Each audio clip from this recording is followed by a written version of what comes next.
Operation बुनियानुल मरसूस की कामयाबी को 1 साल मुकम्मल होने पर सिंध असेंबली के इजलास में करारदाद पेश की गई, जिसमें पाक अफवाज की शानदार कामयाबी को सराहा गया। ऐवान में अरकान ने खड़े होकर पाक फौज के हक में नारे भी बुलंद किए। सबसे पहले अल्लाह ताला की हुजूर शुक्र बजा लाते हैं कि अल्लाह ताला ने पाकिस्तान को पूरी दुनिया भर में इतना बड़ा इज़्ज़त और मर्तबा जो है वो अता किया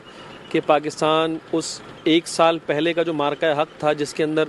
पाकिस्तान की आर्म फोर्सेस ने हिंदुस्तान की जो है वो जुनूनियत को पसपा किया था और ज़मी बोझ किया था। बात हमारे वतन अजीज़ की आ जाती है तो फिर हम दुश्मनों से यही कहते हैं कि इधर आ सितमगर हुनर आजमाए तो तीर आजमा हम जिगर आजमाएं। तो हम तो वो कौम है जो डरते नहीं हैं, और जब हमारी अफवाज पाकिस्तान जब फ़ौज में ज्वाइन करते हैं तो उनकी सोच यही होती है, या गाजी होंगे या शहीद होंगे। आज जो हमने करारदाद पास की है और उससे जो एक यूनिटी वाला जज्बा जो हमारे अंदर पैदा हुआ है, हमारी कौम के अंदर,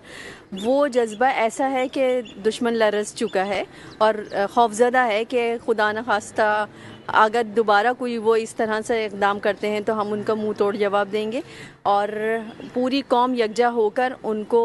ना कुछ अन्य जवाब देगी। ये पूरी कौम की फतह थी। जिस तरह कौम ने यकजा होके ये जंग जीती थी, इसी तरह आज असेंबली ने ये करारदाद यूनानिमसली पास की है और दुश्मन को ये पैगाम दिया है कि पूरी कौम भारत के खिलाफ सीसा पिलाई हुई दीवार है। इस मौके पे हम एक बार फिर अपनी मुसल्लह अफवाज को, अपने कायदीन को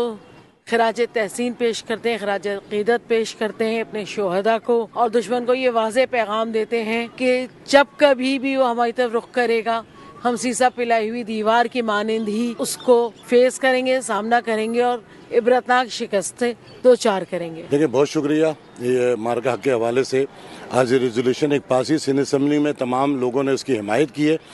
और अपनी अपनी स्पीचेज़ में पाकिस्तान की खुशहाली तरक्की के लिए दुआ की है और फील्ड मार्शल हाफिज मुनीर साहब का भी शुक्र अदा किया, बहरिया का, फ़ज़ाइया का,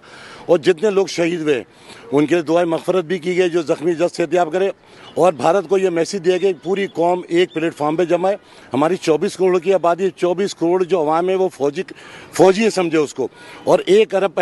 40 करोड़ की आबादी जो भारत की है वो देख लें, आबादी अपनी जगह रह गई। ये 24 करोड़ अवाम आज मतलब सीसा पलाई दीवार की तरह खड़े थे, और जो राफेल को जिस तरह गिराया ना, अगर मजीद इन्होंने कोशिश की पाकिस्तान पर अटैक करने की, उसको भरपूर जवाब देंगे।